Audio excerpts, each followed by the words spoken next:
안녕하세요. CT 학생들의 정보 교류와 소통의 공간 CT 라이브러리입니다. 저희는 이렇게 학기마다 CT 라이브러리 팟캐스트를 진행하고 있는데요.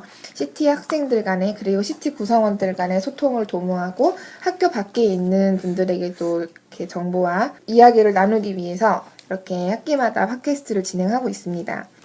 저는 진행을 맡은 소중이입니다. 그리고 오늘은 CT 구성원들 중에서 세 분의 게스트를 모셨는데 이제 각각 자기소개를 한번 해주세요. 안녕하세요. CT 2학기차 배진솔입니다. 어느 랩에 계시나요? 저는 우성주 교수님 랩에서 지금 연구를 하고 진행하고 있고요. 그렇습니다.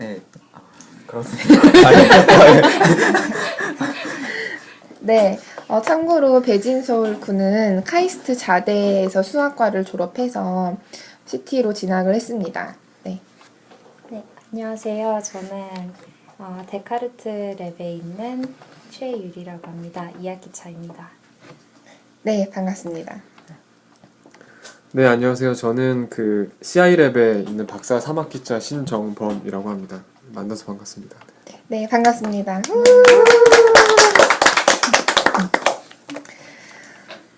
오늘 얘기할 주제는 조금 진지한 얘기인데요. 우리 모두 대학원을 다니고 있으니까 이제 대학원 생활의 고충과 그리고 카이스트 학생으로서 카이스트에 대한 얘기를 나눠보고자 합니다. 요즘 어떻게 지내고 계시나요?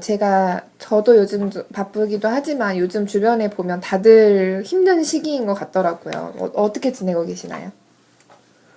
네, 저는 여기 석사도 이쪽 CT에서 했었고, 그래서 다른 어떤 문제들은 좀 많이 적응한 것 같고요. 지금은 아무래도 연구 때문에 가장 스트레스를 많이 받고 있고, 또 저희 연구실에서 작년부터 해왔던 프로젝트 관련해서도 PM을 쭉 맡아와서 아마 일적인 측면에서 가장 스트레스를 많이 받고 그거가 하루 일과 중에 가장 많은 시간을 할애하는 부분인 것 같아요. 네. 또 박사이시니까 또 논문과 연구에 대한 압박이 아무래도 석사보다는 좀 더 있으실 것 같아요. 저희 어쩌다 보니까 이렇게 동기 두 분이 또 같이 계신데 언니는 어떠세요? 예, 저도 요새는 좀 교과목들 좀 많이 이번에 몇 과목 수강하시나요? 지금 수업 3개, 조교 하나 하고 있는데 그 조교 하는 수업에서도 지금 과제를 다 내고 있는 상황이어서 좀 정신없이 바쁩니다. 네, 저 같은 경우에는 이번에 확률과 통계와 함께 CT 과목 3개를 듣고 있어서 이제 수업을 4개를 듣느라고 조금 벅차기도 한 것 같은데, 또 대학 랩에서는 아직 이제 제가 어떤 연구를 해야 될지 제가 좀 불명확한 점이 있어서 이제 여기서 무엇을 해야 될 것인가는 고민이 조금 드는 좀 그런 면이 있는 것 같습니다. 네, 이게 또 CT의 특성상 연구할 수 있는 폭이 아무래도 넓다 보니까 연구 주제에 대한 고민도 아마 많은 분들이 하고 계실 것 같아요. 지금 일에 대해서 힘드시고 수업이 많아서 힘드시고 연구 주제에 대해서 힘드시고 그런데 혹시 대학원, 여기는 지금 대학원이니까요. 저희 대학원 그리고 또 대학원 중에서도 사실 문화기술 대학원이잖아요. 다른 곳에서는 찾아보기 힘든 학문을 저희가 하고 있는데 혹시 그래서 대학원의 제도적인 문제로 좀 이렇게 힘들다거나 하는 경우는 혹시 없으셨나요? 다들 공감할 것 같긴 한데 제도적인 측면에서 아무래도 들어야 될 수업이 너무 많다는 거겠죠. 민감할 수도 있는데, 물론 수업을 들으면 마이너스는 아니겠죠. 자기한테 해야 되는 건 아니긴 한데 우리한테 주어진 시간은 정해져 있고 그 안에서 최대한 뭔가를 하기 위해서는 자기가 자율적으로 쓸 수 있는 시간이 많아야 되는데, 아무래도 수업에 그게 많이 치중하다 보면 물론 자기가 듣고 싶어하는 걸 선택해서 듣긴 하지만 또 꼭 들어야 되는 그런 일종의 룰 같은 게 돼 있잖아요. 그러다 보니까 그런 걸 따르다 보면은 그 이른바 두 마리 토끼를 잡는 게 되게 어려운 것 같아요. 그래서 저도 석사 때 경험하긴 했지만 지금 특히나 박사 과정은 그러니까 이 석사를 CT에서 하지 않으신 분들 같은 경우는 이 박사 때 들어야 될 수업도 엄청나게 많고 뭐 프로젝트는 또 프로젝트 해야 되고 또 뭐 개인 그 연구실에 또 일은 또 따로 있고 조교 이런 거에 너무 힘들어하시더라고요. 뭐 그래서 좀 그런 부분이 CT 학생들한테 가장 좀 힘들고 고민인 부분이 아닐까. 네, 뭐 교수님들 들으시면 물론 그렇지 않다라고 하실 수 있겠지만 뭐 틀렸다는 얘기는 아니지만 좀 그런 힘든 측면이 있다라는 얘기를 드리고 싶습니다. 근데 사실 수업 개수보다도 사실 저희의 그 수강 관련 규정이 복잡한 편이에요. 졸업 요건이 이제 같은 트랙에 전공 트랙에서 두 과목을 듣고 일반 선택은 뭐가 어떻게 인정이 되고 그래서 많은 학생들이 어려움을 많이 겪더라고요. 그걸 이해를 하는데 근데 그게 또 예전에는 그렇게 안 했더니 학생들이 너무 본인이 원래 관심 있는 것만 듣고 다 졸업을 해버린다고 해서 그렇게 조정을 했다고 알고 있습니다. 근데 말씀해 주셨듯이 두 마리 토끼를 잡기가 항상 어렵고 이러면 이래서 문제가 생기고 저러면 저래서 또 어려움을 겪고 하는 것 같아요. 네, 졸업 요건에 대해서 이렇게 졸업 요건 많이 다 채우셨나요? 저 같은 경우에는 지난 학기에 어찌저찌 하다 보니까 그 기타 과목을 3개를 듣게 돼서 좀 이른바 좀 망한 스케줄인데요. 그래서 그걸 다 청강 아니고 다 수강을 네, 수강이 그 트랙 1인 줄 알았던 과목이 그게 헷갈리는 게 HCI 특강은 그 기타인데 HCI 개론은 이제 트랙 1 이런 식으로 돼 있어서 제가 신입생 때는 그게 되게 헷갈렸던 것 같아요. 근데 그게 내용상 큰 차이가 나는 게 아니라면 뭔가 뭔가 같은 트랙에 있어도 될 텐데 뭔가 단어 하나 달라져서 트랙이 바뀌고 뭔가 분명히 내용에 따라서 나눠야 되는 것 같은데 그런 면이라든지 기타가 좀 너무 많다라는 그런 과목의 거의 한 그 60-70% 정도가 기타니까.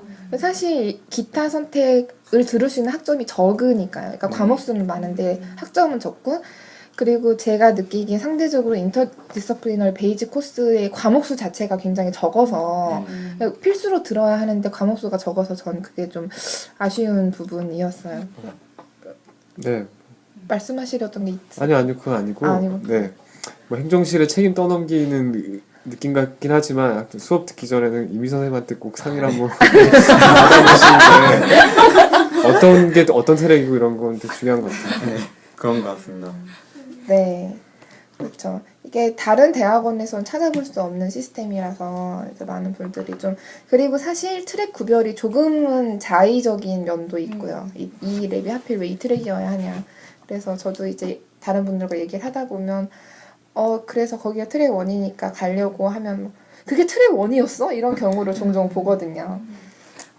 게다가 왜 자기가 듣고 싶은 거를 듣지 못하게 하는지 좀 잘 이해가 안 가서 왜냐하면 이제 대학원쯤 됐으면은 자기가 필요한 게 뭔지를 스스로 알 수 있는 때라고 생각하는데 그냥 그게 너무 자기 맘대로 듣는다고 그 제도를 넣었다는 거는 조금 이해가 안 되는 것 같아요. 아무래도 그 인문 사회학 공부하는 사람들은 좀 코딩이라든가 이런 수업 듣는 게 좀 부담이 되고 반대인 경우는 또 마찬가지고요. 아무래도 그런 쪽을 해왔던 친구들은 인문 이런 쪽 수업들이 어렵게 느껴질 수도 있고 아마 그래서 좀 그런 것 같긴 하고 저도 그래서 좀 그런 수업들은 많이 듣지 못했는데 그거는 아무래도 그런 것도 있는 것 같아요. 제가 처음 들어왔을 때는 좀 제도가 많이 바뀌어서 저 때는 또 그 100% 이른바 자기가 등록금이라고 해야죠. 그거를 성적에 따라서 100%를 받을 수 있고 아니면 성적이 좋으면 더 받을 수 있고 그게 네. 카이스트가 우리 대학원에 있었어요. 처음에 제가 들어왔을 때는. 지금은 이제 그게 없어졌는데 그러니까 아무래도 그러다 보니까 이게 항상 모든 문제는 돈과 연결이 돼 있다고 생각하거든요. 그래서 그게 아마 좀 그때는 좀 그런 경향이 있었던 것 같아요. 근데 지금은 글쎄 지금은 좀 그렇진 않죠. 그런 건 없는 거고 다 일괄적으로 똑같이 받고 하면 학생들이 자율적으로 아마 할 수 있을 것 같은데 너무 그렇게 그러니까 규제를 좀 많이 해오니까 그러니까 규제를 오히려 좀 지금 우리나라 사회에서 핵심은 규제를 지금 다시 해야 된다는 거지만 CT는 좀 규제를 풀어야 되지 않을까 네, 그런 생각을 늘 가지고 있죠. 네.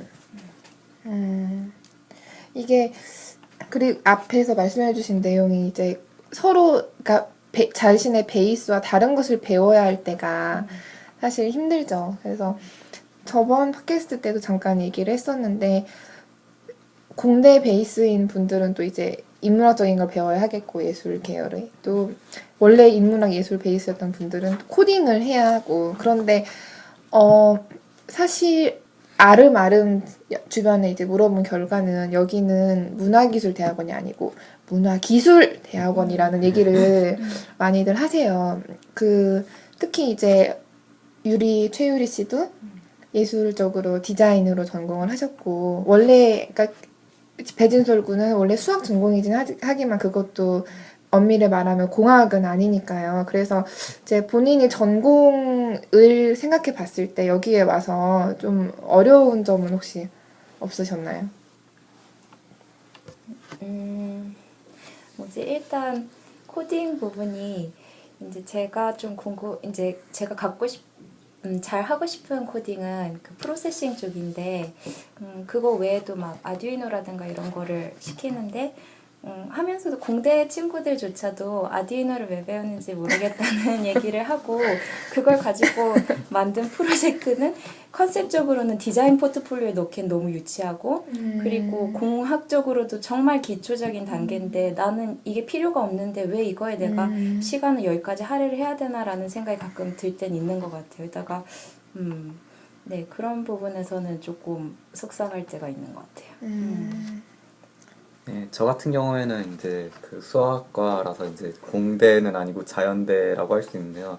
이게 그 자연대생이 좀 애매한 것이, 그러니까 항상 문화기술대학원에는 이제 공대냐 뭔가 예술 쪽이냐 싶은데 항상 거기서 자연대는 공대 쪽으로 분류되는 것 같긴 한데 사실 자연대하고 공대는 좀 많이 달라서 자연대는 되게 뭔가 여기서는 되게 중간자적인 좀 애매한 그런 느낌이 있는 것 같아요. 여기서 뭔가 자연대의 지식이 어떻게 쓰일 수 있을 것인가 하는 게 좀 애매해서 저는 그거를 뭔가 그걸 생각하느라 좀 고민을 많이 했던 것 같아요. 그러면 이제 학교 대학원 차원에서 그런 학생들이 왜냐면 진솔구만 그런 게 아니고 사실 많은 학생들이 비슷한 그러니까 자연대가 사실 저도 생명과학을 전공한 입장에서 정말 애매합니다. 네. 애매해요.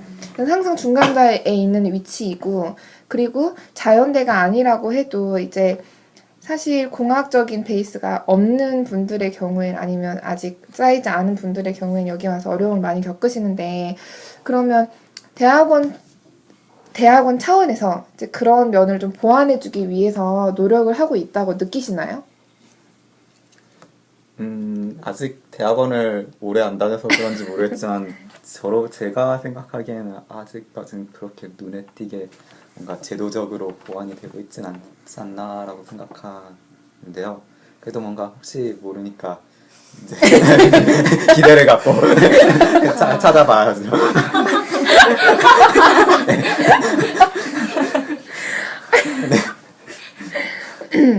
네. CT에서 석사 이미 졸업하고 박사과정 하고 계신데 어떻게 생각하시나요? 근데 학교에서 뭘 해줄 수 있는 그런 부분보다는 글쎄요. 뭐 이렇게 계속 아까처럼 뭐 트랙을 만든다든가 이런 것 뭐 좋은 측면도 있지만 뭔가 그런 거 있잖아요. 손을 대면 될수록 더 작품은 안 좋아질 때가 많거든요. 그림 그릴 때. 좀 그런 측면이 있는 것 같아요. 측면이란 말 너무 많이 쓴 것 같은데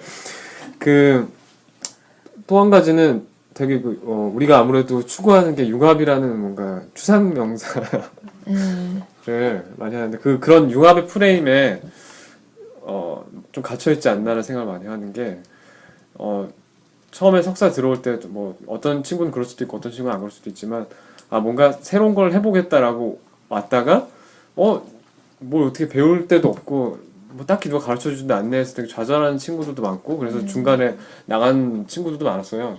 저 석사 들어올 때만 하더라도 근데 그런 뭔가 융합이라는 되게 어떤 모호하고 아직까지 애매모호하고 이런 거에 그 너무 빠져들면 안 되지 않나 생각이 들어요. 그러니까 결국 내가 지금까지 해왔던 거를 가지고 더 발전시키는 방향으로 가야 석사 때도 논문 주제가 잡을 수 있더라고요. 그러니까 저도 처음에는 참 속된 말로 삽질을 참 많이 했던 게 내가 원래 공부했던 것들이 있고 그걸 가지고 와서 여기서 뭐 새롭게 하겠다고 들어오긴 했지만 어느 순간부터 내가 하고자 하는 거를 잊고 아니 내가 잘할 수 있는 걸 잊고 휩쓸려 있다가 못하는 걸 계속 끄집어냈다가 결국 좌절하다가 보면 결국 내가 할 수 있는 걸로 가더라고요. 그래서 그 석사 때 연구는 아무래도 뭐 박사 때도 마찬가지겠지만 내 걸 얼마나 확장시킬 수 있느냐에 좀 접근을 해야 되지 않나 그런 부분이 있고 그다음에 좀 제도적인 측면이라고 할 수는 없지만 뭘 그러니까 배워서 경험을 쌓는다는 게 특히나 우리 같은 쪽은 뭘 같이 많이 해야 된다는 생각을 갖고 있어요. 그래서 근데 그게 뭐 수업에서 뭘 같이 하고 이런 거는 솔직히 뭐 강압적으로 시키면은 재미없잖아요. 안 하고. 그러니까 같이 서로 뭐 할 수 있는 그런 뭔가 문화를 만드는 게 더 중요하지 않나라는 생각이 들거든요. 그래서 공간 문제로 해서 좀 끄집어 보자면 지지난 학기에 대대적인 섞음 이른바 비빔밥처럼 막 섞었죠. 그 불만도 엄청 많았고 근데 저는 그 불만 물론 섞는 의도도 이해가 되고 또 섞는 데 따른 그 불만도 다 이해가 되는데 중요한 거는 별로 누구나 다 우리 학생과 교수님들과 공감할 수 있는 철학이 없었던 것 같아요. 그 공감 문제는. 그래서 이게 결국 앞서 말했던 거랑 좀 같은 맥락일 것 같긴 하거든요. 같이 뭘 할 수 있는 분위기는 공간이 되게 중요하다는 생각이 들고 그래서 제가 예전에 우연히 소프트뱅크라고 일본의 오다이바에 있는 회사를 방문한 적 있죠. 손정이라는 사람이 되게 유명하잖아요. 아시아에서 제일 부자, 일본에서 제일 부자고. 근데 그 회사를 가서 되게 충격을 먹었어요. 왜냐면 소프트뱅크는 우리나라로 치면 엄청 대기업 수준의 회사인데 공간 자체가 칸막이가 없더라고요. 그러니까 손정이가 일하는 실질적인 사무실도 직원이랑 바로 맞닿을 수가 있어요. 근데 이건 이제 회사지만 우리도 그런 뭔가 그냥 바로 옆에 갔을 때 그리고 거기는 바로 같이 뭔가 회의할 수 있도록 그러니까 내가 어느 딱 자리에 앉는 게 아니라 오늘 내가 앉고 싶은데 그냥 앉으면 되는 거거든요. 물론 이제 중요한 거는 입사하면 노트북과 스마트폰과 첨단 기기들 다 무료로 주죠. 예. 그래서 어느 때건 마음만 맞으면 바로바로 얘기할 수 있는 그런 문화가 있더라고요. 근데 우리는 물론 기존에 공부했던 사람들은 도서관에 앉아서 파야 되는 그런 공부는 아니라고 생각하거든요. 저는 계속 사람과 얘기하면서 해야 되는 공부인데 지금 이 섞임도 되게 애매모호한 상황인 것 같아요. 이것도 아니고 저것도 아닌. 그래서 좀 할 거면 아예 그냥 좀 대대적인 개혁을 해야 되지 않나 그런 좀 불만일 수도 있고 바람일 수도 있고 그런 생각을 가지고 있습니다.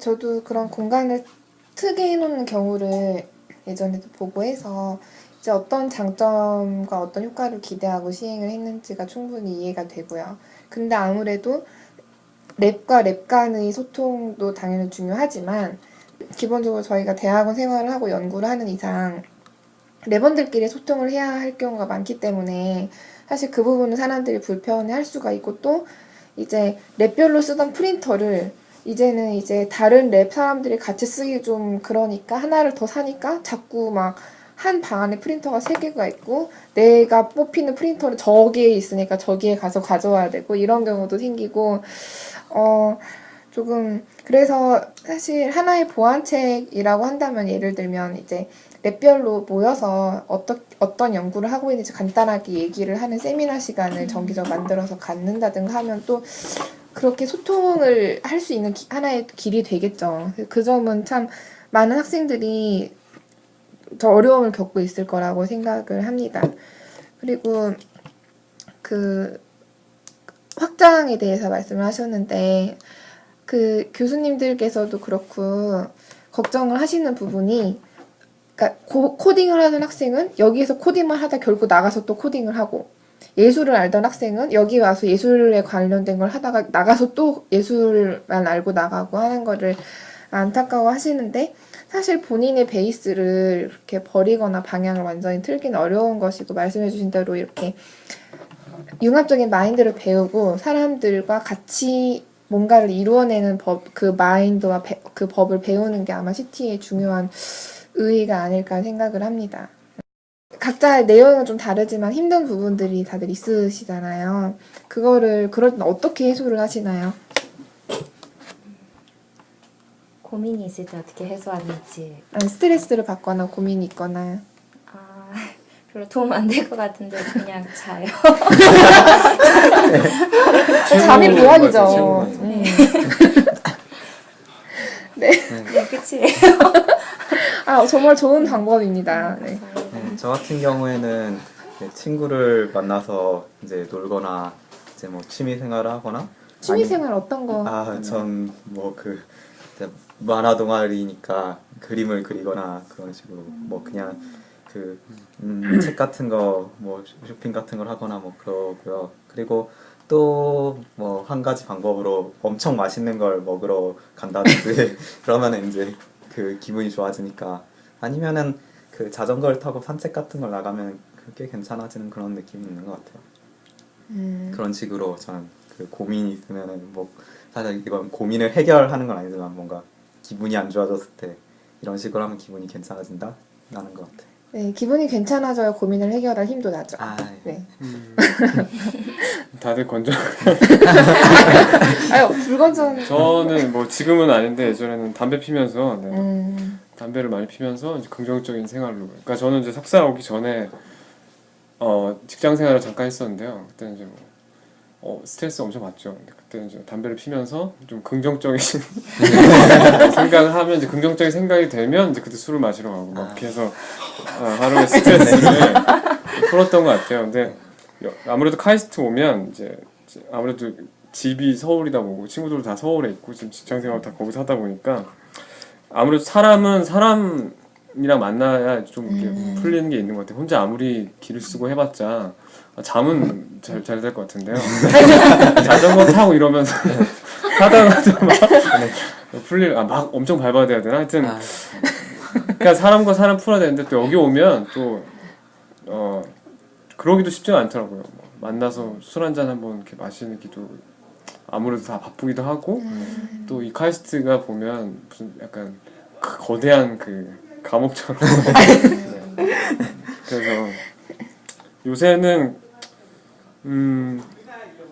얼마 되지 않았는데 그냥 원래 예전에는 좀 학교 다닐 때는 약간 도서관 들어가서 막 어려운 책 말고요 그냥 되게 재밌는 거 있잖아요 뭐 무협지라든가 네 그런 그냥 소설책 보면서 좀 시간을 많이 보내면서 했던 것 같은데 요새는 좀 그런 것 같고 저는 오히려 책보다 또 영화를 더 좋아해서 영화를 좀 많이 보려고 그러니까 연구와는 전혀 관련 없는 다른 짓을 하려고 좀 많이 노력을 하고 있습니다.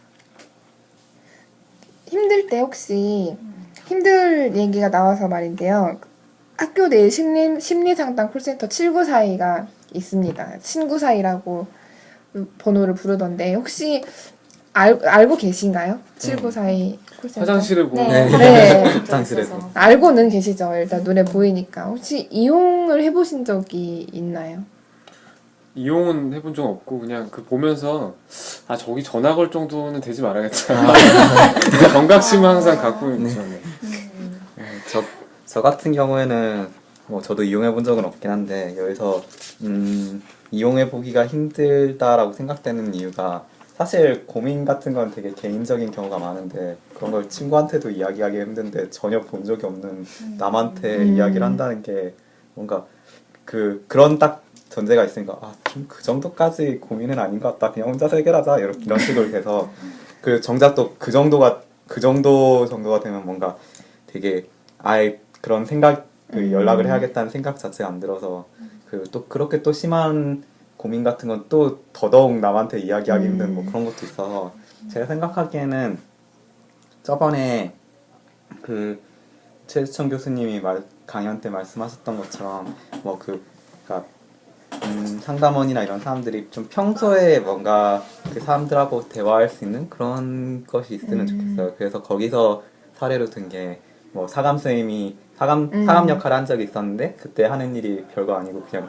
학생들이랑 같이 밥을 먹는 것 뿐이었다라고 하는데 그렇게 해서 그냥 되게 동네 아저씨 같은 느낌으로 그 어찌저찌 잘 지내면은 그런 사람들한테는 확실히 말을 할 수 있는 그런 기회가 생기니까 그런 사람 그런 역할로 좀 구현이 돼 있으면 좋겠다라는 생각이 듭니다. 그러면 학부 때 주변의 친구들이 혹시 이곳을 이용한 적은 있나요?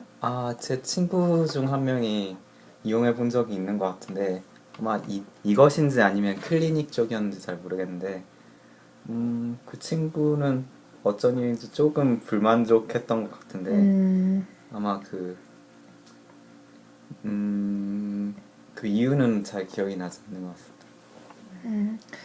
사실 저도 학부 때 카이스트는 아니지만 제 학부 연대에서 심리상담센터를 이용한 적이 있는데 이렇게 대학교에 있는 심리상담센터라는 게 사실 그 상담사들의 전문적인 수준이 사실 조금 이제 전문 상담사들에 비해서 이제 수련을 마친 상담사들이 많이 오시기 때문에 아무래도 그 부분이 좀 부족하기도 하고 저도 그렇고 제 주변에 이용했던 다른 친구가 있는데 거기에 전화를 걸거나 간다는 것 자체가 내가 문제가 있는 사람이라는 걸 스스로 인정을 해야 하기 때문에 굉장히 그것 자체가 스트레스가 되고 고통을 받게 되더라고요. 그런 문제가 또 있고 또 카이스트는 어떤지 정확히 모르겠지만 예약이 너무 많이 밀려 있어서 난 지금 너무 힘들어 죽겠는데 예약은 한 달 뒤로 한 달 반 뒤로 이렇게 되니까 그러니까 상담사 수는 그렇게 많지 않은데 학생들은 힘든 학생들은 많으니까 또 그런 일이 발생을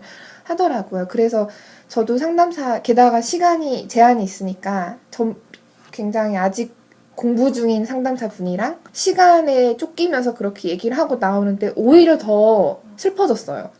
네, 그런 경험이 있거든요. 그래서 아마 약간 그런 비슷한 이유로 그 진솔군의 친구분도 좀 불만족일 수 있지 않았을까 싶네요. 이게 대학생들, 그러니까 학부생들 그리고 대학원생들이 힘들 때 도와줄 수 있는 그런 제도적인 장치가 사실 굉장히 미비하고 약간 미봉책이 아닌가 싶습니다. 혹시 뭐 해외에서 공부를 하실 때 그런 거를 보완하기 위한 제도가 학교에 있었나요?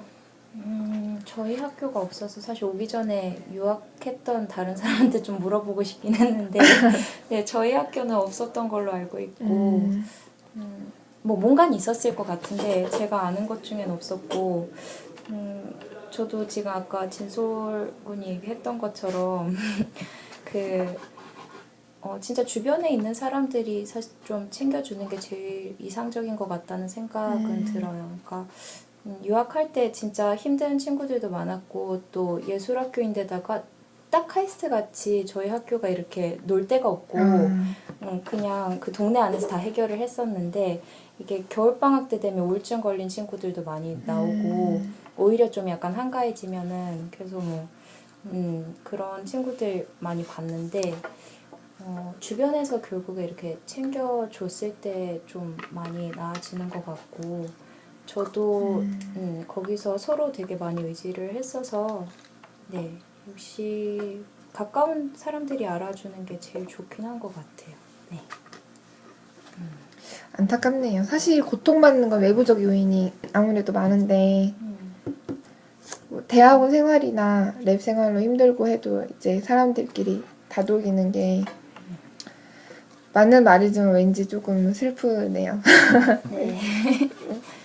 사실 카이스트라는 특수한 환경이 또 영향이 아무래도 클 것 같아요. 이렇게 학교 자체가 넓고 학교 안에 무슨 이제 그런 목적으로 있는 공간이 있는 게 딱히 아니고 또 학교 밖으로 나가도 한동안 뭐가 없으니까요. 그러니까 저희가 쪽문에서 가끔 나가서 놀고 하지만 그것도 흔히 있는 일이 아니고 그래서 제가 얼마 전에 생각을 한 게 다른 거는 괜찮고 카이스트 안에 그런 게 있으면 좋겠다는 생각을 했어요. 그 오락실에 가보면 펀치 게임 있잖아요. 네. 이게 공 매달린 거 때리는 거 있죠. 그런 게 하나 있으면 얼마나 좋을까 하는 생각을 가끔 합니다. 카이스트의 환경적인 그런 특성으로 인해서 주변 친구들이 좀 힘들어하거나 아니면 본인이 힘들었거나 아니면 그런 경험이 혹시 있나요? 그 카이스트 자대생으로서. 카이스트 자대생으로서 힘들었던 기억 말씀이신가요? 표정으로 봐서는 전혀 없었는데 네. 너무 많아서 뭘 말해야 될지 어, 난 행복하게 살았는데 왜 이런 나한테 이런 질문을 막 이런 그런 것까지는 아닌데.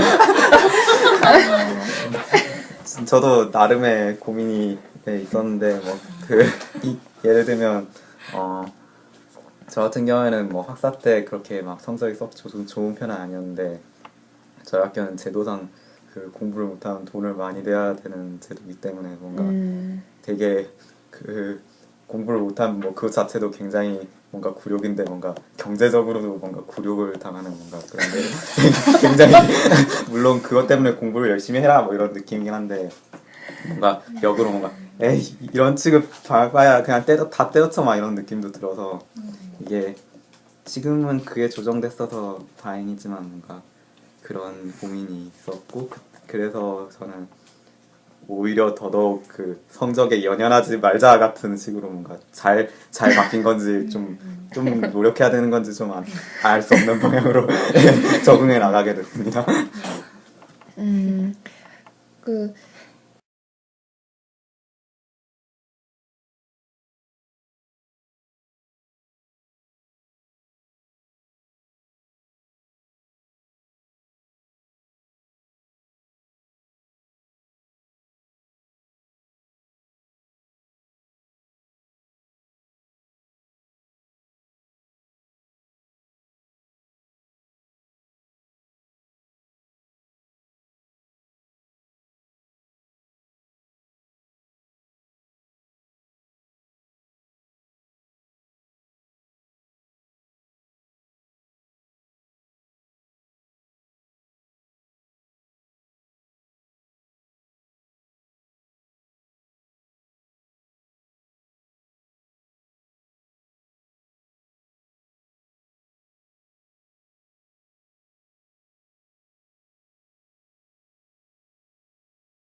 다 기숙사 생활하고 계신가요?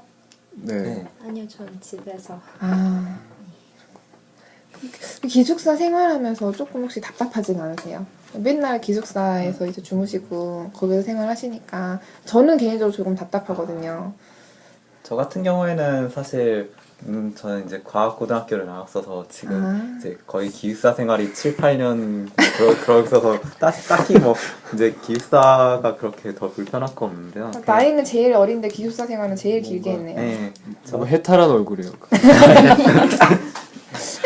저 같은 경우에는 오히려 뭐 그 대학교 기숙사는 고등학교 기숙사에 비해서는 조금 사생활이 보장되는 그런 느낌이라서 좀 비교 우위에 있다고 해야 될까? 그래서 집에서 살다가 저 대학교 기숙사에 바로 들어왔으면 좀 기숙사가 답답하다 싶을 수도 있겠는데 저는 고등학교 때 뭐 그런 더 뭔가 좀 닫혀 있는 데서 뭔가 지내다가 대학교에 들어오니까 그런 면에서는 좀 덜하긴 한데 뭔가 좀 아쉬운 건 있죠. 그러니까 뭔가 뭐 사실 제가 뭐 자취를 한다고 요리를 해먹거나 하진 않겠지만 뭔가 기숙사에서 그런 걸 할 수 있는 그런 기회가 좀 주어지면 좋지 않나 싶은 생각은 있어요. 그러니까 뭐 뭐 나가서 사 먹는 것도 방법이지만 뭔가 자기가 뭔가 요리를 하면서 뭔가 자기 자신을 자기가 챙기는 뭐 그런 것도 꽤 의미가 있을 것 같은데 그래서 그런 게 좀 가능했으면 좋겠는데 뭔가 그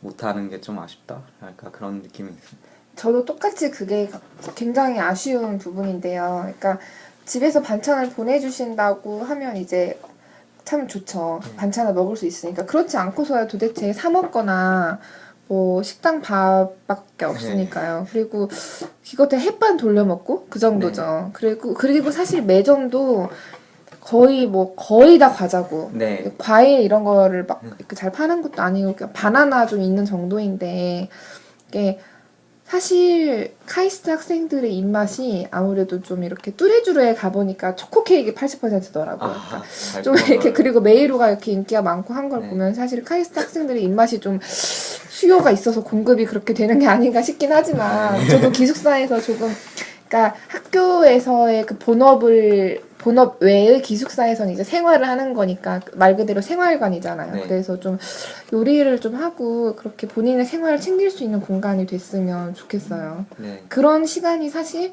심리적으로 육체적으로도 훨씬 이제 안정과 이제 좋은 효과를 주니까 그게 참 아쉽죠.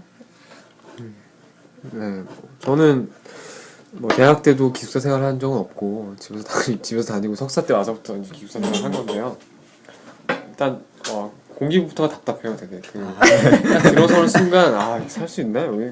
그러니까 시설이 막 지저분하고 이런 차원이 아니라 왜냐면 제가 예전에 다른 친구들이 이제 기숙사 생활하는 친구들 거기 가봤는데 카이스트 그렇게 나쁜 편은 아니었어요. 서울 웬만한 대학에 비하면. 근데 뭔가 공기가 옛날에 드라마 카이스트는 이렇진 않았는데 되게 화기애애하고 이랬는데 현실은 뭔가 되게 삭막하고 그러니까 사람들끼리도 좀 계속 그 층에서 서로 왔다 갔다 많이 하거든요. 뭐 씻으러 이제 가면은 뭐 보통 남자들끼리는 약간 탈의한 상태에서 왔다 갔다 하고 그러면 인사도 좀 할 수 있을 정도 되는데 전혀 너무 쎄하게 살더라고요. 그래서 이게 방이 그렇게 된 것도 있지만 좀 같이 뭔가 사는 거다라는 뭐 소속도 다 좀 그런 게 있으면 좋은데 너무 보면 그 게시판에도 보면 다 뭐 조용히 하라는 깨끗하게 써라 다른 피지 말고 좀 그래서 얼마 전에 저도 낮에 너무 피곤해가지고 그 세종관 지금은 문지사 하는데 세종관 살았을 때는 피곤해서 이제 좀 자려고 갔더니 저쪽 방 어디선가 그 버스커 1집 5곡 노래를 막 어떤 분이 열창을 하시더라고요. 그래서 자면서 이렇게 듣다가 그래도 뭔가 저는 되게 그 벽과 벽 사이를 오고 가는 그 소리 속에 그래도 가족 같은 그런 느낌이 있는데 나는 5번째 곡이 끝나는 순간 저쪽에서 탁차 막 그런 소리가 나더라고요. 너무 각박한 그런 생활이 좀 그랬어요. 왜냐면 이게 너무 이렇게 그 철문에 그 세종관은 특히나 좀 오래돼서 그런지 몰라도 리모델링 했다고 하지만 구조 자체가 좀 그 남영동 쪽 가면 옛날에 그 고문하던 그런 그 지금은 이제 그 다른 용도로 쓰이는 건물이 있어요. 네. 그 옛날에 고문하던 그런 건물이 있는데 그 구조랑 좀 비슷해요. 그래서 그런 측면도 있는 것 같고 그래서 좀 그러니까 시설적인 것보다는 문화 분위기 문화 이런 게 좀 화기애애해졌으면 좋겠다. 네, 저 유학할 때는 저도 이제 기숙사에서 계속 살았었는데, 저도 지금 그때 한번 기숙사 놀러 가본 적이 있기는 한데 진짜 어느 어디였더라? 사슴관. 나래관? 나래관 가봤는데 진짜 좀 삭막하긴 하더라고요. 게다가 저희는 그러니까 뭐랑 비교해야 될지 모르겠는데 기숙사 파티 같은 것도 있고 어떤 때는 그 RA라 그래서 그 룸 어시스턴트인가? 이제 그런 분들이 또 막 과자 같은 거 내놔서 뭐 같이 집어가라라든가 뭔가 이런 것도 있었던 것 같고 그래서 그 지나다니면서 인사하고 이런 문화는 되게 좋았던 것 같아요. 그래서 그나마 그 삭막한 동네에서 되게 괜찮았던 이유가 기숙사 안에 살면서 애들 그냥 왔다 갔다 하던 그 재미로 좀 다녔던 것 같아서 네, 그랬습니다.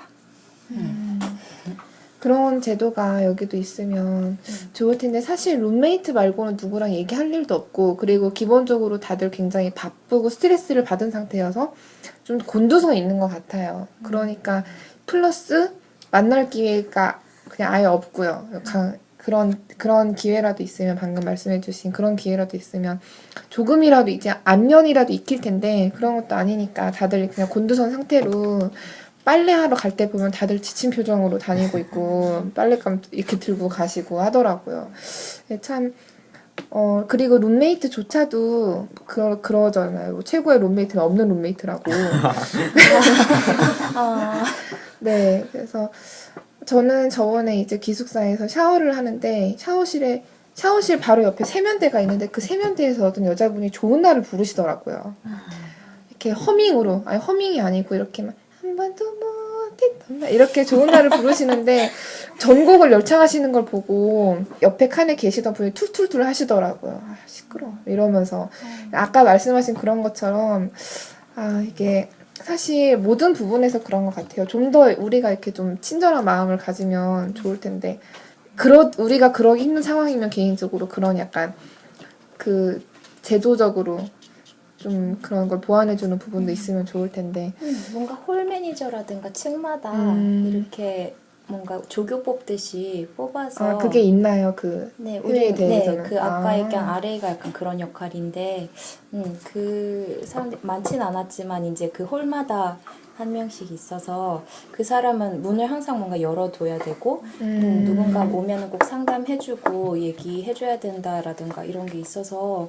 그분들도 이제 그 인터뷰를 해가지고 뽑거든요. 그래서 좀 약간 성향이 좀 따뜻한 사람으로 뽑히고, 그래서 그런 거는 뭐 많이 이용은 안 했지만 되게 좋았던 것 같아요. 그랬어요. 그게 이용을 좀 안 하더라도 있는 거랑 없는 거랑 되게 네. 다르잖아요.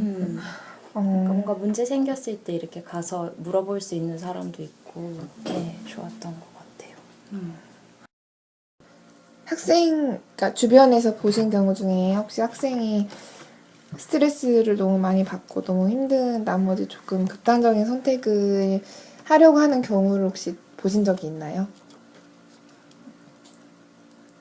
바로 가까이에서는 아니고 대학교 때도 가끔 있기는 했는데, 네, 가끔 있었어요.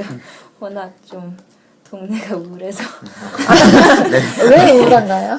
아니요, 그냥 일단 약간 아까 얘기했듯이 그 카이스트처럼 좀 이렇게 놀 수 있는 데도 없고 그냥 과제만 하고 다행히도 이제 과제가 뭔가 제일 많은 학교로 뽑혔나 그래서 학기 중에는 정신없이 바쁜데 좀 방학 때 좀 많이 힘들어 했었고 그냥 워낙 이렇게 감성적인 친구들이 많아서 좀 업다운 이렇게 계속 심하게 있다가 이렇게 그렇게 되는 경우를 본 것 같아요. 근데 그 자살하게 되면 그 최소 6명, 주변인 6명의 인생이 망가진다고 하더라고요. 근데 실제로 저는 이제 대학교 때는 아니고 고등학교 때 그렇게 절친한 친구는 아니었고, 그러니까 이제 그 복학생 형이었는데 형은 아니었고 그냥 인사하고 조금 뭐 같이 그냥 뭐 축구하면 같이 하고 이런 형이었는데 어느 날부터 안 나왔어요, 그 형이. 근데 사람들이 다 그 취시한 거죠. 근데 나중에 알고 봤더니 이 형이 이제 극단적인 선택을 한 거죠. 근데 참 그러니까 뭔가 슬픔이라기보다 되게 충격적이었던 것 같아요. 그때 제 기억은 나기로. 왜냐면 그 형이 이제 그걸 자살하기 전에 저도 인사를 했었거든요. 잘 가라고 인사를 했던 기억이 나는데 어쩌면 이제 그게 마지막 했던 얘기였고 그게 은근히 지금도 오랫동안 되게 기억이 많이 남아요. 그러니까 가끔 그때는 막 꿈에도 몇 번 나온 적 있어요. 근데 이제 다행히 이제 인생이 막 망가질 정도의 6명에 들어가진 않았지만 주변 사람이 고통받는다는 거가 되게 엄청 크고 물론 자살하게 된 것도 중요하긴 하지만 그래서 그때 제가 나름대로 나중에 이제 그걸 가지고 뭔가 다큐멘터리 같은 거 한번 만들어 보면 좋겠다고 생각해서 좀 하다가 이제 좀 안 되긴 했는데 자살을 막기 위한 되게 많은 매뉴얼들이 있더라고요. 어떻게든 이제 그 주변인들이 해줘야 되는 그런 것들이 있는데 카이스트는 딱히 그거를 드러내놓고 서로 너무 시시해서 안 하려고 하는 건지, 그러니까 이게 친구 사이 이렇게 막 화장실 가면 친구 사이 상담고 이런 거 가지고는 도저히 해결할 수 없는 문제인 것 같고, 그렇다고 이거 뭐 제도적인 환경적인 문제 물론 그것도 있겠지만 또 그거 가지고는 또 다 막을 수 없는 것 같고, 그 형도 뭐 저도 그때 그 형도 뭐 학교에서 어떤 문제였던 것 같지 않아요. 누군가가 그때 제가 얼핏 책에서 봤던 것 같은데, 자살을 하려고 하는 사람이 마지막에 꼭 누군가한테는 막아달라는 도움을 청한대요. 어떤 형태로든. 근데 주변에 그거를 받아줄 수 있는 사람이 많으면 많을수록, 제도적으로 그걸 많이 뒷받침하면 뒷받침해줄수록 그런 확률이 줄어들 수 있는데, 우리나라 사회를 비롯해서 뭐 카이스트도 마찬가지겠지만 그런 게 너무 잘 안 갖춰져 있는 그런 부분들이 있는 것 같아서, 그러니까 주변에서 그 하면 결국 나도 엄청난 충격을 받는다는 걸 서로 좀 공유하고, 한 번 이렇게 막 그것만 한 번 터지면은 막 학교에서 막 그러잖아요. 갑자기 다 휴강하고 막 교수님들이 갑자기 챙기고 애들을 이런 거는 진짜 소일고 양크 고치기 같고요. 평소에 좀 그런 게 좀 돼 있으면 좋겠다, 그런 생각이 좀 들었습니다. 평화로울 때 어려움을 잊어버리는 건 사실 인간의 망각의 정말 안 좋은 면인 것 같아요. 그리고 보면은 되게 약간 여기 오니까 혼자, 그러니까 저희도 뭐 혼자 밥 먹는 사람들 많긴 했는데 유난히 좀 고립된 사람들이 되게 많아 보인다라는 생각이 들기는 했는데, 진짜 저는 유학 갔을 때 제일 그냥 감사했던 게, 그리고 좀 위안이 됐던 게, 나만 그런 게 아니구나, 이렇게 다들 이런 감정을 겪는구나라고 알았을 때 되게 큰 위로가 됐었거든요. 그러니까 제일 처음엔 진짜 왜 난 이렇지? 그러니까 왜 난 이렇게 예민할까라든가 이런 게 되게 힘들었었는데, 그냥 친구들이랑 점점 이렇게 자기 속 얘기하다 보니까 다 그걸 겪고 있고, 다 어떻게든 자기 방식대로 이겨나가려고 하고 있다는 걸 알았을 때 조금 더 쉬웠던 것 같아서, 그랬습니다.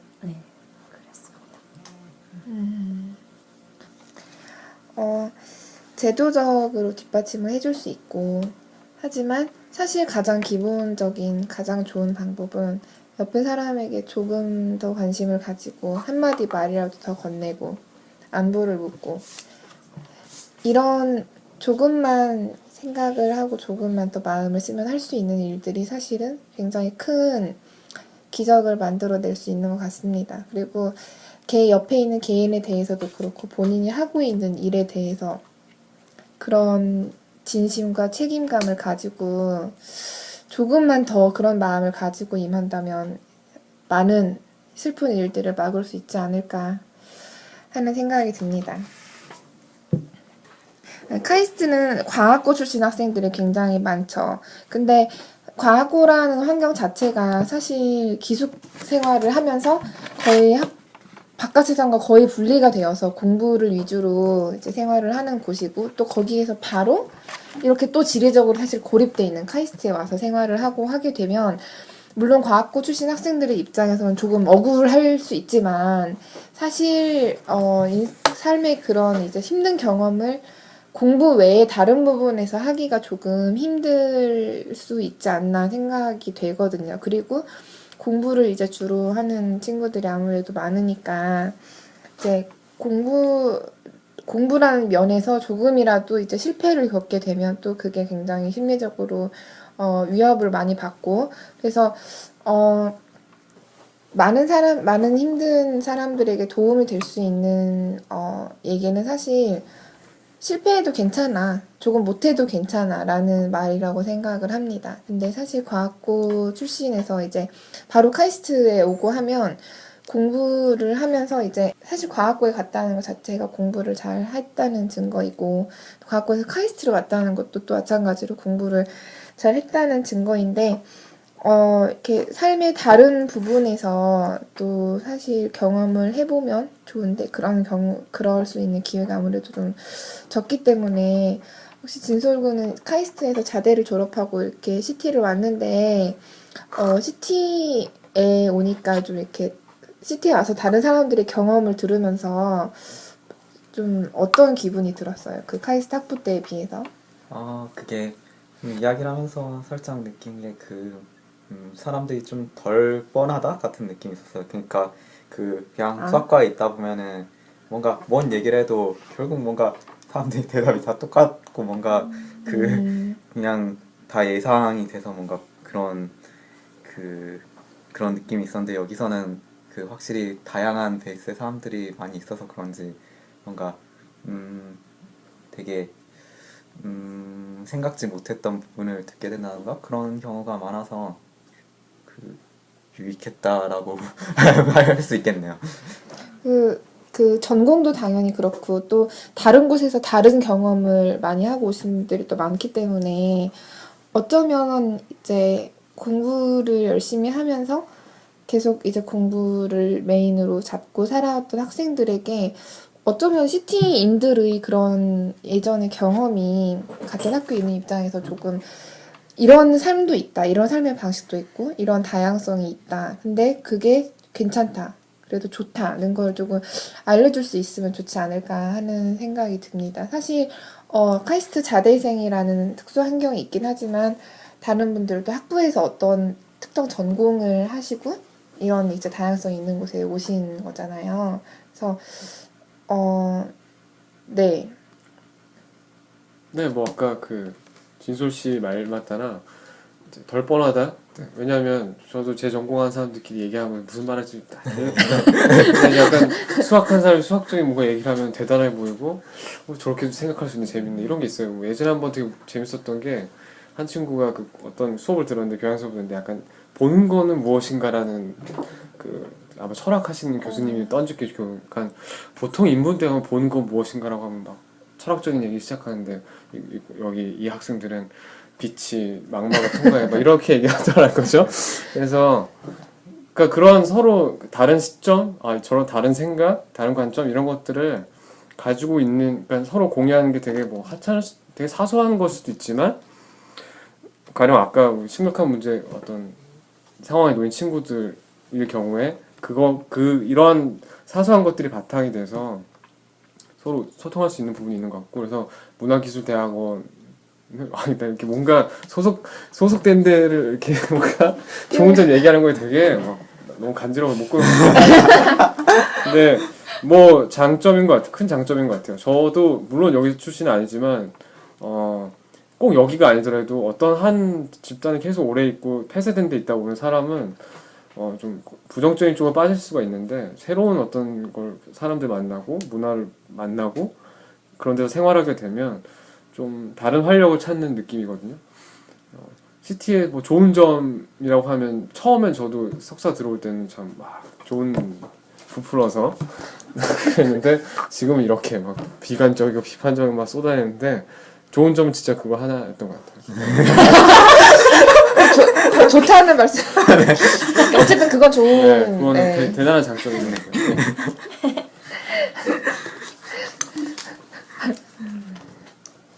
예, 저도 거의 비슷한 얘기여서 저도 예술하는 사람들이 되게 특이하다라고 생각을 했는데 그냥 특이하더라도 뭔가 예상 가능한 범주 안에서 특이했었는데 여기 오니까 진짜 정말 너무 기상천외한 사람도 있고 그래서 이런 쪽으로 팔 수 있구나라는 그런 게 좀 흥미로웠던 것 같고 똑같은 단어를 써도 되게 다르게 뭔가 RGB라 그러면 저희 같은 경우는 그냥 웹 컬러니까 이게 웹에서 쓸 때 RGB로 전환한다 뭐 이런 식인데 여기는 뭐 감지할 때 RGB를 쓰고 뭐 이런 것도 있는 것 같아서 되게 언어적 정의도 되게 많이 다르구나 그런 진짜 확실히 되게 이런 다양한 게 세상에 있다는 걸 아는 데 있어서는 CT가 되게 재밌는 장소인 것 같아요. 이런 다양성을 가지고 있는 CT가 학문적인 교류를 다른 과도 할 수 있지만 이런 인생의 경험 그리고 이런 다양성에 대한 이 세상에 다양성이 있다는 걸 이제 다른 사람들과 나눌 수 있는 그런 CT였으면 좋겠습니다.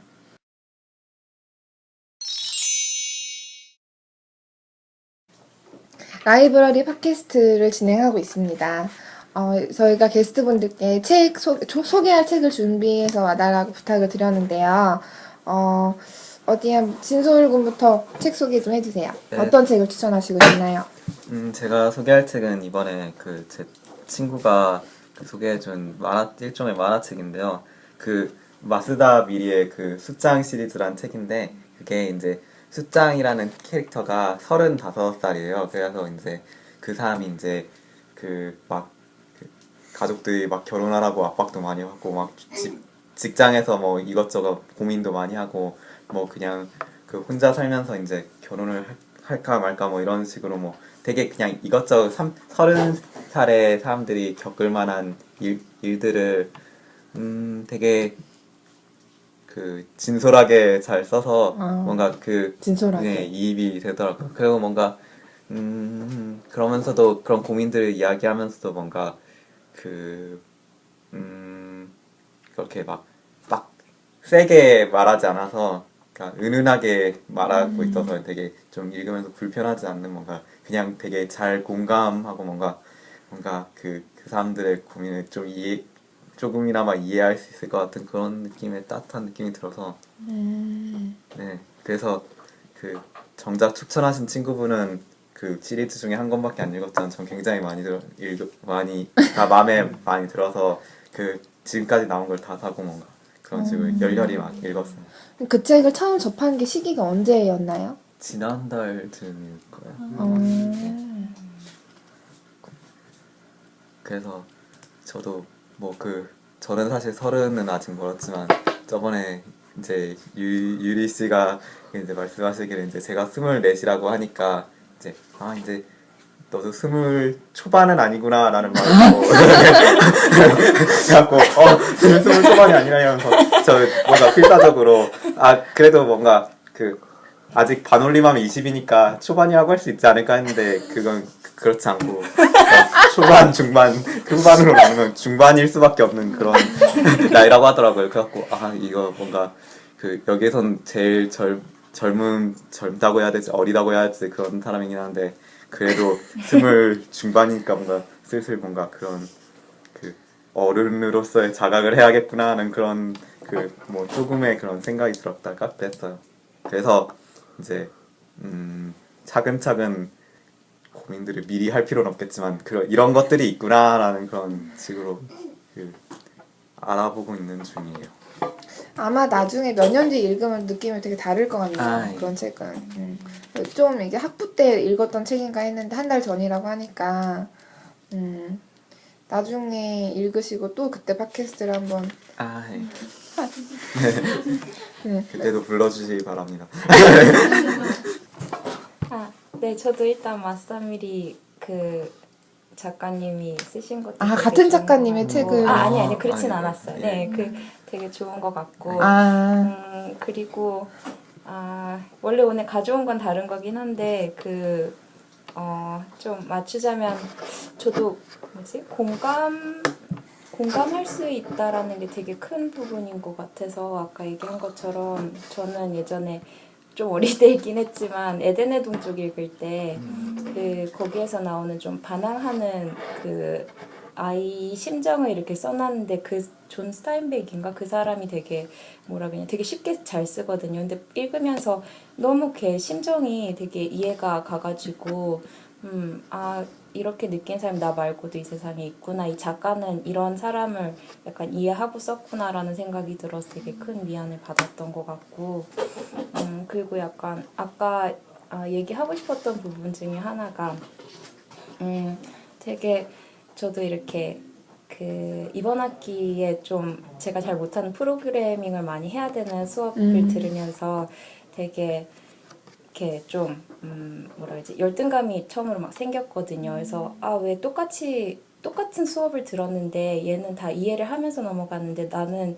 진짜 정말 쉬운 것도 원리도 모르겠고 막 회로 꽂을 때도 되게 완전 진짜 말도 안 되게 꽂고 있고 막 이런 거에 되게 막 쿨한 척하지만 사실 집에 가서 되게 스트레스 받고 이런 게 있었는데 좀 스스로 좀 내리려고 했던 결론이 여기에 온 것도 누가 오라고 해서 온 것도 아니고 내 선택으로 왔고 그냥 내가 좋아하는 공부 더 하고 싶고 뭔가 새로운 걸 알기 위해서 왔으니까 내가 여기서 잘하나 뭐 열심히는 하겠지만 잘하냐 뭐 남들보다 더 잘하니 이런 게 중요한 게 아니라 그냥 더 나를 알아가고 내가 더 발전할 수 있게 하는 게 그냥 중요한 거고 진짜 그러니까 모든 사람한테 적용되는 말이 아닐 수는 있긴 하지만 이 길이 아니다 싶으면은 그만두고 다른 걸 찾으면 되는 거니까 조금 더 그냥 이 외에도 되게 다른 세상이 있다, 그러니까 다른 기회들이 있다는 거를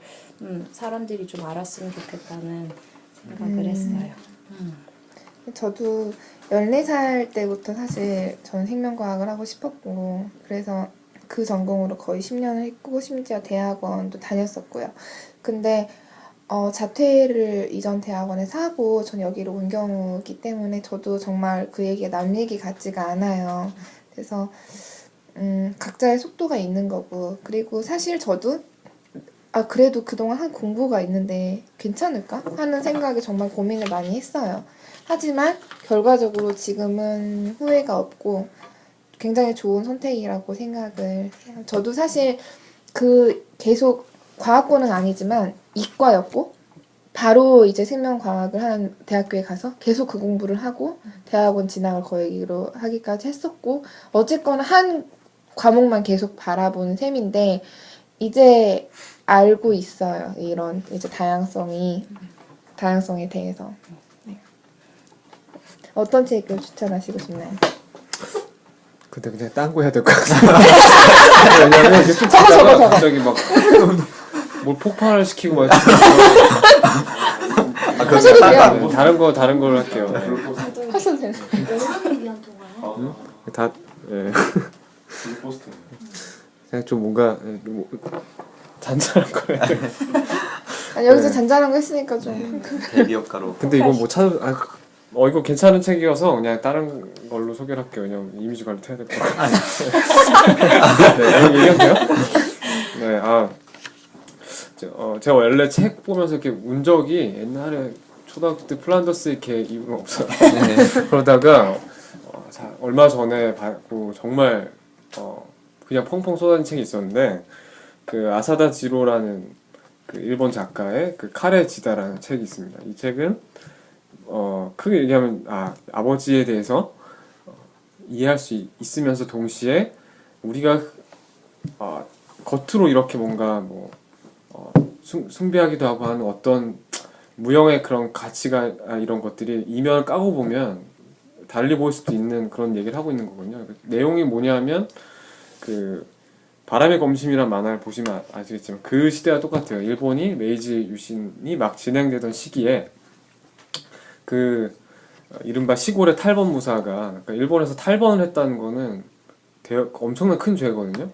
이 무사가 그 신생금이라고 이제 신선조라고 그 메이지 유신 그 메이지 지사들을 그러니까 천황이 아니라 막부파에 서서 그 새로운 시대적 변화에 거슬리는 이제 아무래도 그런 거기에 들어가게 되는데 이 소설이 되게 재밌는 거 뭐냐면 이 주인공이 이제 그런 시골 무사지만 이 소설이 되게 재밌는 게 뭐냐면 구성이 일단 재밌어요. 뭐냐면 보통의 그런 보통 소설하면 우리가 뭐 몇 인칭 시점 뭐 이렇게 하는 게 아니라 이건 되게 루포르타주 같이 구성이 되어 있거든요.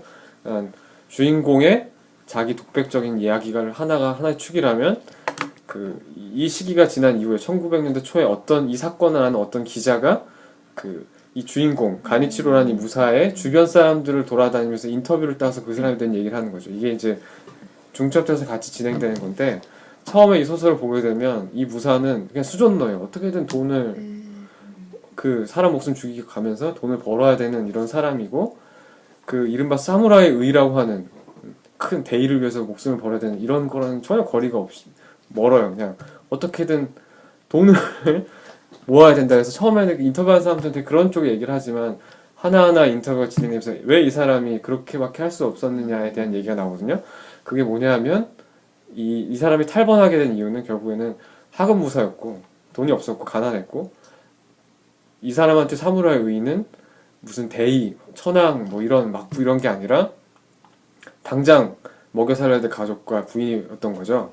그러니까 이 부인과 자기는 부인과 자기 자식을 위해서 사무라이 의를 다하겠다고 할 정도로 그래서 그렇게 수존노의 삶을 살아갔고 이른바 사무라이라면 할복을 할 때 당당하게 찌른다고 다들 그게 사무라이다운 어떤 삶이라고 얘기를 하지만 결국 이 사람이 나중에는 탈번했잖아요. 그 탈번한 그 영주의 그러니까 영주한테 잡히죠. 나중에 이제 그 영주가 이제 이건 일본 역사적 그에 대한 부분이 있긴 하지만 결국에는 그 영주한테 살려달라고 구걸을 하지만 또 어렸을 때 친구였기도 하고 근데 영주가 할복하라고 하거든요. 근데 끝까지 자기는 못하겠다 그래요. 조금만 더 날 살게 해달라. 왜냐하면 아직 목에 살릴 처자식이 있다라는 거죠. 그렇지만 결국 마지막에 할복을 할 수밖에 없어요. 근데 그 소설에서 그 묘사가 너무 눈물 나게 해놨어요. 왜냐하면 그 할복은 다들 아시겠지만 한 번에 찔러서 되는 게 아니거든요. 엄청난 고통 속에서 해야 되는데 근데 날이 좋아야 돼요. 날이 좋아야 이제 검도를 해보신 분은 알겠지만 날이 좋아야 훅 들어서 끝나는데 이게 워낙 그 돈을 버는 족족 집에다 갖다 바치다 보니까 칼도 막 무뎌서 막 이가 가고 막 이러다 보니까 그거 자체가 힘들었던 거죠. 그렇지만 그 와중에서도 끝까지 너무 스포를 하면 안 되니까 그 와중에서도 끝까지 자기 자식과 부인을 위해서 그러니까 이 아사다 지로가 무슨 얘기를 하고 싶었냐면 아버지에 대한 얘기와 동시에 그 이후에 그 신생구미 대원들이 영웅으로 추앙받아요. 왜냐하면 사무라이 의의를 다했다 그래가지고 그런데 뭔가 그런 게 잘못됐다는 거죠. 그 뒤에 이면에 실제로 자리 잡았던 것들. 뭐 우리는 그게 꼭 그 일본만의 얘기가 아닌 것 같더라고요. 저는 그 책을 보면서 이른바 우리는 산업화 시대라 그래가지고 우리 아버지 세대, 어머니 세대들이 엄청나게 고생을 많이 했지만 뭔가 다른 어떤 가치로서 그게 미화되고 포장되는데 너무 그 개개인들의 그런 희생들이 많이 사라져 있잖아요. 근데 그 작가도 그 일본 사회에서의 그거를 얘기하고 싶었고 저는 그걸 보면서 우리 아버지 얘기면서 동시에 확장돼서 우리 사회 얘기였던 것 같아요. 그래서 그 책을 보면서 그래서 좀 더 많이 눈물이 났던 것 같고 그래서 전공 서적 물론 많이 받았지만 이런 책을 한 번씩 보는 것도 의미가 있지 않을까 그런 생각이 들어서 좀 추천을 하게 됐습니다. 네. 되게 좀 마음이 먹먹해지는 책이네요. 듣기만 해도 또 이렇게 물론 너무 울까봐 걱정이 되긴 하지만 네 제목 다시 한번 아사다 지로란 작가의 카레지다 2권짜리고 상하로 되어 있고요. 아사다 지로라는 작가 자체가 되게 재밌어요. 왜냐하면 36살에 소설 문단에 데뷔했는데 그 전에 삶이 너무 파란만장한 삶을 살았거든요. 밑바닥 인생은. 그래서 한때는 야쿠자 생활을 했다라는 소문이 돌았는데 본인이 인터뷰에서 나는 그런 적이 없다 라고 하기도 했고요. 과연 그게 진실인지 거짓인지 알 수가 없지만 그 삶에 좀 겪어왔던 그런 이게 소설에 좀 많이 담겨져 있어요. 그 아버지로서 산다는 것 이런 것도 있고 그 사회에서의 그런 부분들도 있고 근데 이게 이 소설이 좀 이제 단점이 뭐냐면 아무래도 일본 역사에 대해서 잘 알지 못하면 처음이 좀 지루해요. 왜냐면 그거에 대한 탈번한 게 뭐 그렇게 뭐 그거지. 왜 우리나라 같은 오히려 고향을 떠나는 게 더 보내졌는데 일본의 그러니까 일본이란 나라에 그걸 좀 이해 못하면 그 탈번 일단 안 와닿아서 좀 공감되는 부분이 적긴 한데 이제 그걸 넘어가면 이 사람이 하나하나 저는 그 구성이 되게 재밌어요. 르포르타주 소설의 그런 형식을 가지고 왔다는 것도 되게 재밌고 어쩌면 나중에 좀 새롭게 읽힐 수 있는 그런 부분이 있죠. 네 모두 좋은 책 소개해 주셔서 감사합니다. 그럼 이제 슬슬 마무리를 하도록 하겠습니다. 진솔 군이랑 유리 씨는 사실 지난 학기에 비디오 캐스트 그 게스트로 참가하셨었어요. 사실은 저도 게스트였지만 어쨌든 두 분 다 게스트셨는데 이번에 이렇게 라디오로 녹음을 하시고 또 정범 씨께서도 이제 처음으로 라이브러리 팟캐스트에서 이제 하셨는데 이런 경험이 처음이시지 않나요? 뭐 이런 거. 제 고등학교 때 방송반 아나운서였어요. 이게 제가 학교에 막 포크레인 앞에 삽질을 했었는데 그러니까 뭐 한참 오래전의 얘기라 재밌었고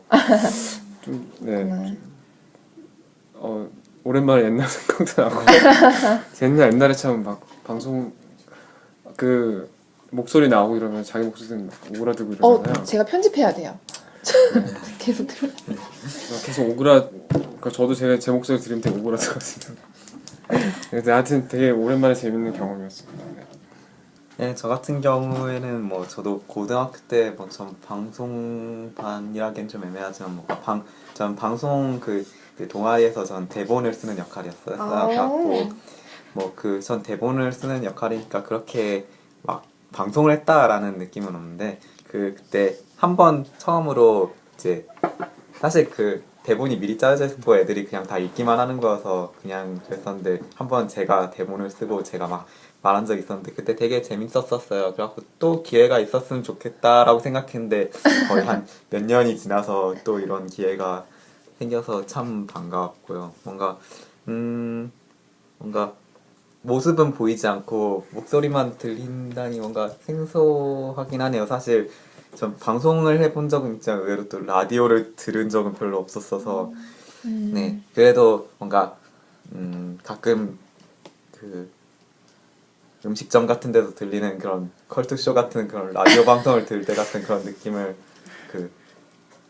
이제 이 방송에서 받고 그렇게 되면 좋을 것 같은 그런 기분이 듭니다. 아, 감사합니다. 저는 진짜 책을 좀 많이 안 읽는 편이라서 내가 왜 자꾸 여기 오게 돼? 영화 물어보면 할 얘기 되게 많은데 책이라 좀. 영화는 진짜 얘기 많이 할 수 있는데 미드랑. 그래서 좀 약간 미스캐스팅 아닌가 하는 생각이 좀 많이 들긴 했는데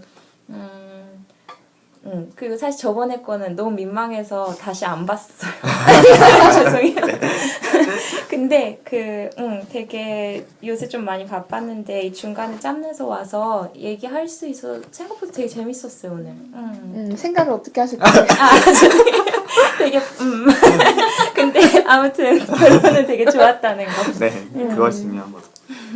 네, 사실 이 자리도 기본적으로는 저희가 아까 말했던 그런 이제 소통을 할 수 있는 공간이었으면 좋겠고요. 그리고 이제 저희가 여기서 얘기를 했지만 또 이거를 듣는 다른 청취자분들과도 저희가 간접적으로 소통을 하는 그런 자리가 되었으면 좋겠습니다.